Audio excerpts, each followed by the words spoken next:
are these people? So speaking of underreported stories, here's the second one, which I'm kind of surprised, but not really. But you reading the title of this, you guys are smart. You probably know why this is the case. So Israel is being a bitch because they don't like to get their feelings hurt that they're closing the Dublin embassy. So I know you guys are like visuals as I do. So we're going to play a video clip just to kind of talk about this a little more and then go into an article that kind of gets this more in depth, and then we'll chat. So let's check out this clip. And then we'll get into it more. Israel's foreign minister has announced that Israel will shut down its embassy in Ireland. Gideon Saar put out a statement on the 15th of December saying Ireland had crossed every red line. The immediate trigger seems to be Ireland's decision to file an intervention to support South Africa's case in the International Court of Justice. South Africa has accused Israel of committing genocide in Gaza. Israel has strongly refuted the allegations. In his statement, Saar accused Ireland of double standards and anti-Semitic rhetoric. Yes. The statement, quote, "The actions, double standards and anti-Semitic rhetoric of the Irish government against Israel are rooted in efforts to delegitimize and demonize the Jewish state." The Irish government recognized a Palestinian state during attacks on Israel, attempted to redefine genocide in international law to support baseless claims against Israel at the ICJ, backed politically motivated cases at the ICC, promoted anti-Israel measures within the EU, and fostered hostility towards Israel. Good. Unquote. Israel said it will focus its energies on building relations with more friendly nations. Ireland's Prime Minister Simon Harris has called Israel's decision regrettable. In a statement on X, he said, quote, "I utterly reject the assertion that Ireland is anti-Israel. Ireland is pro-peace, pro-human rights and pro-international law." Unquote. He added, quote, "Ireland wants a two-state solution and for Israel and Palestine to live in peace and security. Ireland will always speak up for human rights and international law." Unquote. This does not mean that the two countries have severed diplomatic ties with each other, even though the relationship has been bumpy for months now. In May, Israel withdrew its ambassador from Ireland after Dublin recognized the Palestinian state. Israel did the same thing with Norway and Spain when they also recognized the Palestinian state. In the midst of this decision from Israel, Ireland's embassy in Tel Aviv will continue to function. There's also criticism from within Israel for Saar's decision from centrist opposition leader Yair Lapid. He called the decision of shutting down the embassy a victory for anti-Israel organizations. Lapid said the best way to deal with criticism is to stay and fight, not run away from it. Sorry. What? So once again, Ireland's doing the damn thing and actually is making a stand against Israel and actually being, as the kids say, based in their dealing, basically being like, we're not going to deal with the fuck shit that we're doing. We're going to stand in solidarity with South Africa in terms of the I love case that we're bringing against you regarding genocide. I love the statement he made of trying to redefine genocide in the court. No, actually, they used actual, like they stated already, like cited international law and examples, including ones Israelis wrote themselves, like to define this genocide. And they're like, they're redefining it. No, they're not. Right. They're not. They know. They know what's up. So let's get into more specifics in this. So this is from RTE. So this is like the Irish. Yes. The Irish equivalent of, I don't know, like New York Times. Yep. You know, whatever. So the article reads, Israel to close Dublin embassy over quote unquote anti-Israel policy. So let's continue. Israel will close its embassy in Dublin in light of the extreme anti-Israel policies of the Irish government. Okay. Israeli Foreign Minister Gideon Saar has said in a statement. Uh-huh. It should be noted that in the past, Israel's ambassador to Dublin was recalled following Ireland's unilateral decision to recognize a Palestinian state, the statement said. Last week, Ireland announced its support for South Africa's legal action against Israel in the ICJ, accusing Israel of genocide. It added, oops. Oh, Taishi's. Oh Lord, these Irish names. I butcher your name. I'm sorry. Yeah. Taishish. I guess. I should know that. There's rules for these. I mean, this is your people somewhat. Generally. Or your region more so. Yeah, I'm one country over, but you're right. Simon Harris has described the move as a deeply regrettable decision from the government of Israeli Prime Minister Benjamin Netanyahu. In a statement on X, Mr. Harris said that he utterly rejected the assertion that Ireland is anti-Israel. Ireland is pro-peace, pro-human rights, and pro-international law, Mr. Harris said. Thank you. Speaking later, Mr. Harris said, what we're seeing unfolding in Gaza and in the West Bank is absolutely appalling, extraordinarily concerning, and Ireland has consistently spoken up in favor of peace and a ceasefire, and we've always called for the release of hostages, and we've always supported the work of international courts. Were you going to say something? No, just, support more hostages. How about that? Give them more bargaining chips. I don't know. Maybe that's just me. But And while we will continue our diplomatic relations with Israel, we believe diplomatic relations are important, even when you vehemently disagree with the government of the country. We will not be in any way distracted by this development from continuing to speak out. I love how no one ever claims that they pushed for the freedom of the 9,000 Palestinians that are held in Israeli prisons. Apparently, those don't count as hostages. So. Oh. Chino said it's pronounced Taoiseach.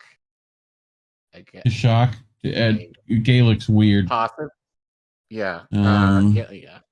So, assuming that's right, thank you. Tanaiste and Minister for Foreign Affairs. That's Tanaiste. I know that one, I think. Okay. And Minister for Foreign Affairs. Tanaiste. I guess that's Michael. I know it's probably not Michael, but Michael Martin has said there are no plans to close Israel's embassy in Israel, despite the development. I believe firmly in the importance of maintaining diplomatic channels of communication and regret that this decision has been taken, he said. On Wednesday, Mr. Martin secured government approval for Ireland to intervene in South Africa's case against Israel. The case was initiated following the launch of military operations in Gaza after the 7th of October attack. It concerns breaches of the Convention on the Prevention and Punishment of the Crime of Genocide in Gaza. By filing a declaration of intervention, Ireland is not joining either side in the case. Mr. Martin proposed to intervene to promote a consistent interpretation of the Genocide Convention, which prioritizes the protection of civilian life, and to demonstrate Ireland's strong commitment to the rule of law and international justice. Last month, Mr. Harris said Irish authorities would detain Mr. Netanyahu if he traveled to Ireland after the ICJ issued an arrest warrant for him. Israel opposition leader Yair Lapid criticized his government's decision to close the embassy in Dublin. In a statement on X, he said, "The way to deal with criticism is to not run away, but to stay and fight." He claims the decision was a victory for anti-Semitism and anti-Israeli organization. Mr. Lapid argued Israel needs to maintain embassies precisely in places where there are acute conflicts with the government, and a foreign minister who is only concerned with surrender and escaping conflicts is not doing his job. Chairman of the Jewish Representative Council of Ireland, Maurice Cohen, has said he is deeply concerned by the deterioration in relations between Ireland and Israel. While Ireland has always championed human rights and the rule of law, this intervention risks oversimplifying a highly complex and tragic conflict, unfairly isolating Israel, which I think they're doing their own damn selves, and undermining the integrity of the term genocide. Ireland's moral voice carries weight globally, and it is crucial that it reflects a fair and balanced approach, fostering dialogue rather than deep division, Mr. Collin said in a statement. Yeah, you don't get fair and balanced. Sorry. Fuck you. You know? Right. Like, it's just like, oh, like, that's all I hear from that.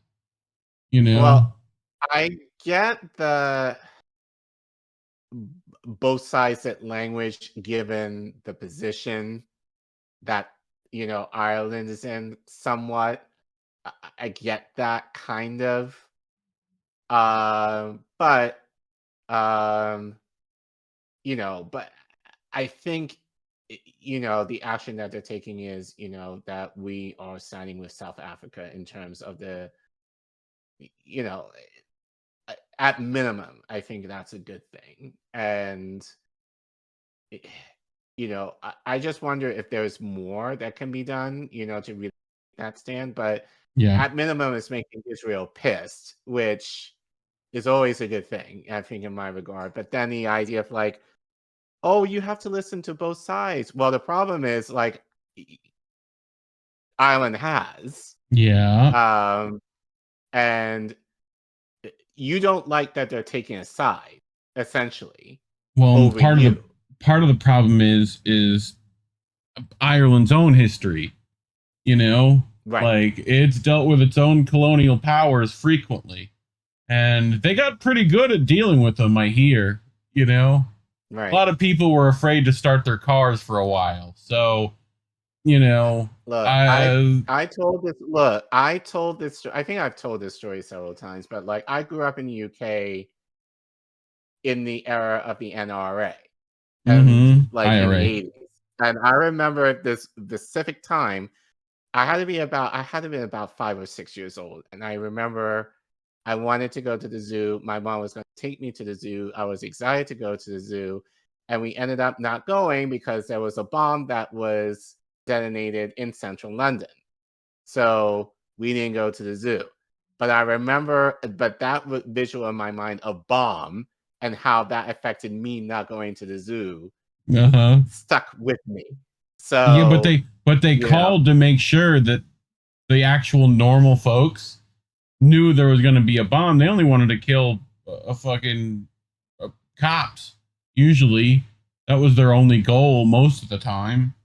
Not that I would condone any terrorist organization like the IRA, but it doesn't mean I don't have some balaclava buddies. So right. like they had some points, but Patty McGuinness decided scones with the Queen seemed like a better time. So like once you meet with the Queen, you kind of lose your will to fight the fucking powers, huh? Funny how that works.